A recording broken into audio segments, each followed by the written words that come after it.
इसलिए सजग और समझदार व्यक्ति को माघ स्नान करना चाहिए। माघ के महीने में भजन, पूजा पाठ, सदकर्म, तीर्थ यात्रा, दान पुण्य उसको करना ही चाहिए। न चान्यद मोक्षदम यशमान माघ स्नानम सबम समम भुवि। वर्णन किया गया है कि माघ स्नान के समान पृथ्वी पर कोई भी मोक्ष देने वाला दूसरा कोई साधन नहीं है। इतनी बड़ी महिमा है इसकी।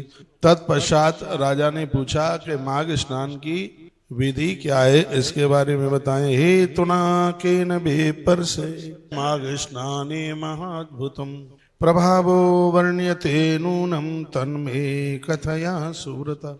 वर्णन किया गया, कहा गया माघ स्नान के महान और अद्भुत महात्म्य का वर्णन करते हुए मुझे आप बतलाएं कि इस महीने में स्नान कैसे किया जाए, कैसे दान पुण्य किया जाए, इसके बारे में आप बताएं।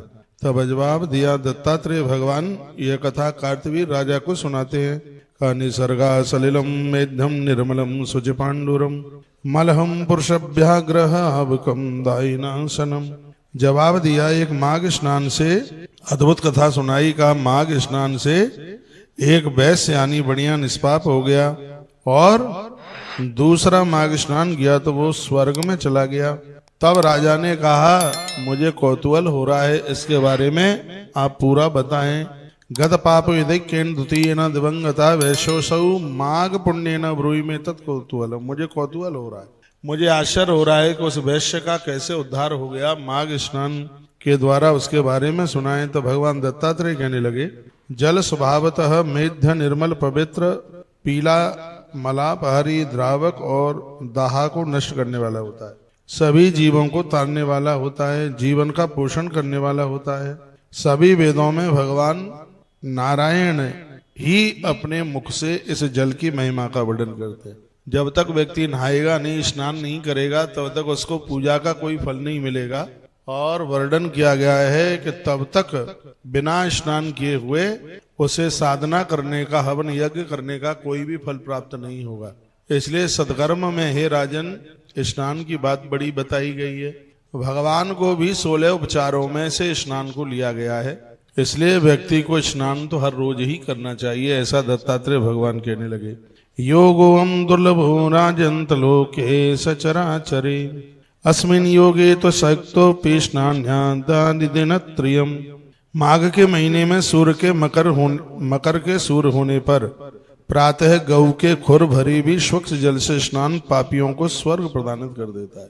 वर्णन किया है कि गैया के खुर के बराबर भी पानी यदि देह पर गिर जाए सूर्य उदय होने से पहले माघ के महीने में, तो भगवान दत्तात्रेय कहते हैं इससे भी बहुत बड़े पापी का उद्धार आत्म कल्याण हो जाता है। और मैं 5-4 दिन से रोज आपको निवेदित करता हुआ आ रहा हूँ, यदि सौभाग्य बन जाए, मौका मिल जाए, तो यह माघ स्नान करने से आप बिल्कुल चूकिए मत। दिनत्रयम, यदि आपने पूरे महीने में 3 दिन भी स्नान कर लिया है तो भी व्यक्ति का आत्म कल्याण हो जाएगा। वर्णन हे राजन चराचरात्मक लोक में यह योग दुर्लभ है। ऐसे योग में यदि समर्थ व्यक्ति भी 3 दिन तक स्नान कर लेता है तो वह दरिद्रता से मुक्त हो जाता है, दुनिया के कर्जे से मुक्त हो जाता है। माघ स्नान करके दे एक धनिक व्यक्ति जिसकी उम्र बहुत कम थी लेकिन वो लंबी आयु वाला हो गया। माघ स्नान करने से दीर्घायु लंबी आयु होती है। तृष्णाने पिमागस्य धनिनो दीर्घ जीवना, उसका लंबा जीवन हो गया इस माघ मास के स्नान के प्रभाव से।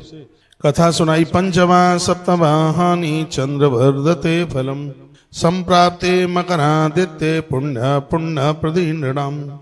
हे राजन, दरिद्रता कभी उसके पास नहीं आएगी जो माघ स्नान करेगा। मकरस्थ सूर्य के होने पर चंद्रमा पवित्र पुण्य प्रदेश में रहकर 5 या 7 दिन में अपना फल बढ़ाते हैं।